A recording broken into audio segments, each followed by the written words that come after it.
3 years ago, I started a tomato breeding project, so I want to give you guys an update of where we're at with that. So if you're new here, typically you're going to want to take heirloom varieties and cross those. But I did something a little different. I took a hybrid cherry tomato and crossed it into a black beauty tomato, which results in some diverse and inconsistent genetics, which can be interesting, but the end goal is to get a stable tomato where you can save seeds and grow the same thing every time. This is the plant I'm going to save seeds from, the best looking tomatoes, but let me go through and show you the ones that just didn't make the cut. So right next to the plant we're actually going to keep, we come over here, same tomato I saved all of these seeds from. Look here, it doesn't have that cherry shape to it. It's a little elongated. Let's give it a taste test, because the taste has been important with these. Now this plant, even though it's not giving me the shape I'm looking for, the taste of these taste exactly like a fresh strawberry. Doesn't even taste like a tomato. It tastes exactly like a fresh strawberry. So part of me wants to keep this tomato, and maybe I will, but we got to draw the line somewhere. The inconsistency of the shape of that tomato is telling me if I was to save seeds from it, I'm probably not going to get something similar to it, judging by past results. Let's take a look at reject number 2 in here. You can see these are bigger than I want, and they split. I don't know why they keep splitting, and they get this pink color to them, and they're not really glossy. They're kind of dull looking. This is looking like it's going to be a 2-biter, so let's give it a shot. Once again, very tasty tomato, but I'm trying to grow a cherry tomato, and these are just a little too big. This last plant makes me really sad because it is a beautiful tomato.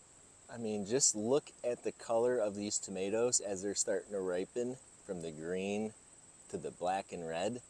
And we got a ripe one up here. Let's take a look at that. It's got the color I'm looking for. It's got everything.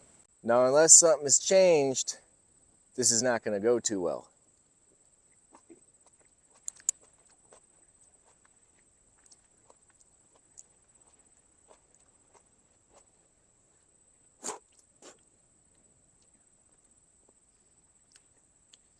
Tomato tastes terrible.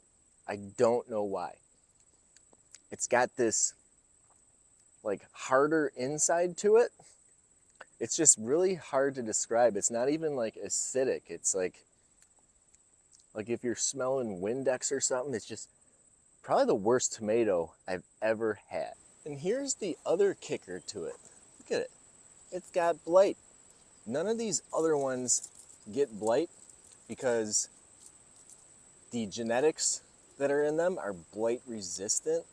This one's got it.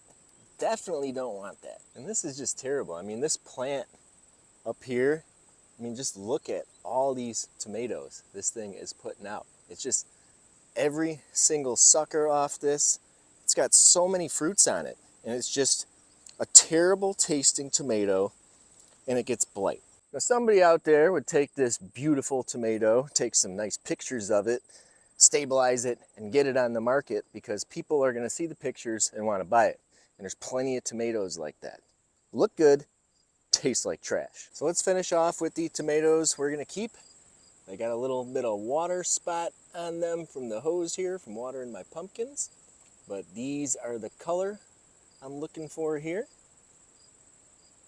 It's got the black on top, and it's red. Little overripe and splitting, but I'll be saving seeds from these most likely. You get the idea, that's what we're looking for. Now let's see how this tastes. Do one more just to be sure. Very fruity tomato.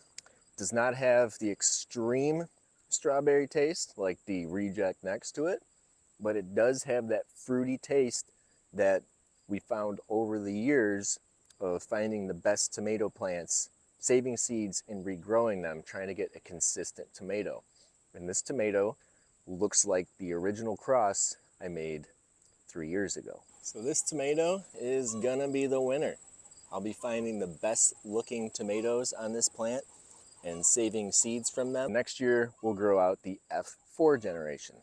Hopefully in the next couple years, we're gonna get plants that grow exactly the same every time. We're gonna give it a name, and at that point, maybe I can have seeds available to the public. So follow along as we keep having updates on this, and thanks for watching.